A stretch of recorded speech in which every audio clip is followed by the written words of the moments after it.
Over 100 young athletes fight for their lives when a pedestrian bridge they are crossing suddenly collapsed. They have fallen more than 50 feet into the river below. Rescuers desperately try to revive victims who have been pushed beneath the murky river water. At a moment that should have been among their proudest and most joyous, these young people will learn some of the most painful lessons of their lives. It begins here at Sydney, Australia's International Airport. The Australian Maccabiah athletic team, comprised entirely of Jewish athletes, is about to embark on a 6,000-mile journey to its spiritual homeland, Israel. There, they will participate in the Maccabiah Games, an Olympic-style event that draws Jewish athletes from all over the world. Preparing to board the flight in Sydney with her husband Mick is swimmer Debbie Swibble. I remember it being a great day. I remember it was the culmination of everything that we'd worked towards, and everyone felt that high, that great feeling like it was all going to happen. Also traveling to Israel is Justin Derry, who is returning to the Maccabiah Games after competing 4 years earlier. It was something I was really looking forward to, and really telling the younger guys that it was something that was going to be special. After a 17-hour flight, the team arrives.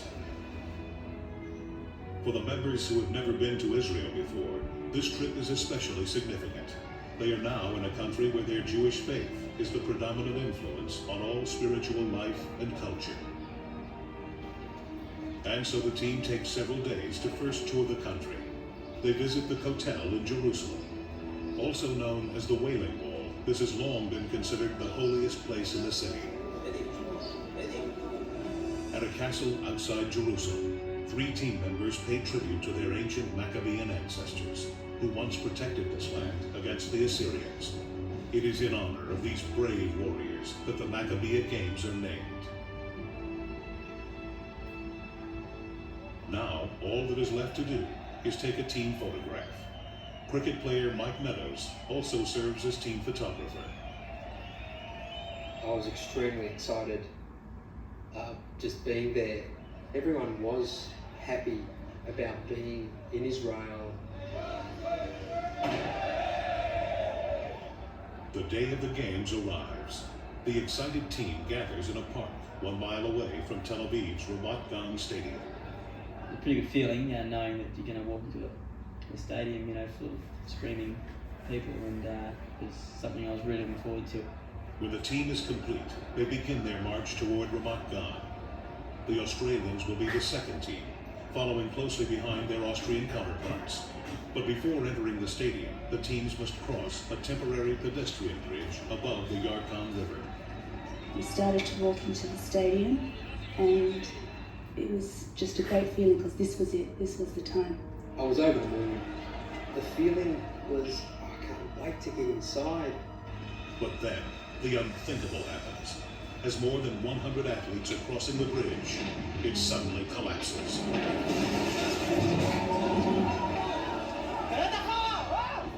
The Australian athletes plunge over 50 feet down into the Yarkon River. The surface of the bridge is so steep that everyone slides down into one small area between the 2 broken sections. There were people all over the place being squashed, and people falling on top of you and you falling on other people. The athletes know that they must try to get off the bridge, but the weight of their other teammates pressing down upon them makes it impossible to move. And I was trapped. I was surrounded by bodies, and there were legs all entangled. I was running up and down the bank trying to see if I could do something. We couldn't go in and help or do anything constructive.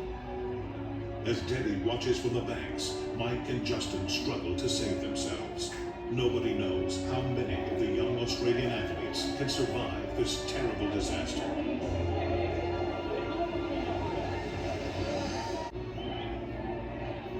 Several minutes after a pedestrian bridge leading to Ramat Gan Stadium in Tel Aviv collapses, more than 100 Australian athletes are still struggling to free themselves. The Australian team had been crossing the bridge on the way to the opening ceremonies of the Maccabiah Games. team member Yeti Bennett has lost consciousness. Security officials rush to give her CPR and begin to take her toward the shore. Mike Meadows is in the river as Yeti is taken away. I was in a state of bewilderment. I suppose it was shock. I'd never experienced anything like this before in my entire life. Jack Campbell, a member of Australia's bowling team, has also been badly injured and is pulled from the river and placed on a stretcher. Another member of the bowling team, Greg Small, is not breathing. Security officials try to revive him, but their efforts will be in vain. On the other side of the river, Australian swimmer Debbie Swivel hears the tragic news. Word spread that Greg Small had died, and it was shattering. Many athletes have now managed to get away from the bridge, but are having difficulty climbing the steep riverbank. A rope is brought to help them climb up. Within minutes, the area is surrounded by ambulances and helicopters fly overhead. But because there are no established provisions for such an unusual emergency, the situation on the ground is chaotic. Cricket player Justin Derry has survived and joins his team on the riverbank. There were fire engines going off around the place, ambulances, and people were freaking out and wanting to know about their friends and loved ones. Some team members give medical attention to the injured until more doctors arrive. Israeli rescue divers begin to scour the bottom of the river for more bodies. Thankfully, none will be found. Gathered on the riverbank, the surviving members of the Australian team are told that there is nothing left to do but return to their hotel. I'd never experienced anything like this before in my entire life, and honestly don't care to see anything like that again. In response to the tragedy, a special investigative group called the Doken Commission is asked to prepare a report revealing the cause of the collapse. Their report says that the temporary bridge had not been properly constructed to sustain the weight of the athletes that would be crossing it. The commission also found that the bridge had been built by engineers with no expertise in bridge building. As a result of the collapse, 2 of the Australian athletes, Yeti Bennett and Greg Small, were killed instantly. 2 others would die later. At least 60 athletes were injured. For the 24 hours following the accident, the Maccabiah Games were cancelled. Then the Australian team assembled in their hotel to decide whether or not to continue. Following the meeting, team member Daniel Zeltman announced their courageous decision to the rest of the Maccabiah teams. Greg Small and Yeti Bennett were teammates of mine. The best way to show our respect to the memory of those who have passed away is not to go home. It's to show the Maccabi spirit and to compete.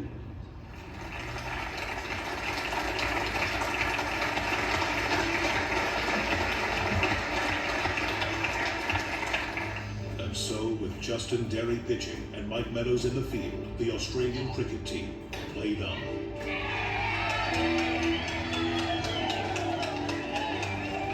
They won the gold medal and succeeded in becoming the Maccabian world champions. To win gold in Israel representing my country was one of the proudest moments of my life. I'll never forget it and I will always cherish it. Debbie Swivel also chose to continue. I really had to psych myself up into going into the water and swimming. I think it's very difficult for me. But as she enters the water, Debbie's fighting Maccabian spirit returns. She passes the competition and also wins a gold medal for Australia.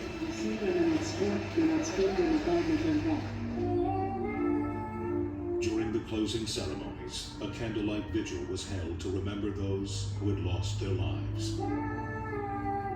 With enormous strength, the Australian team had overcome a great tragedy.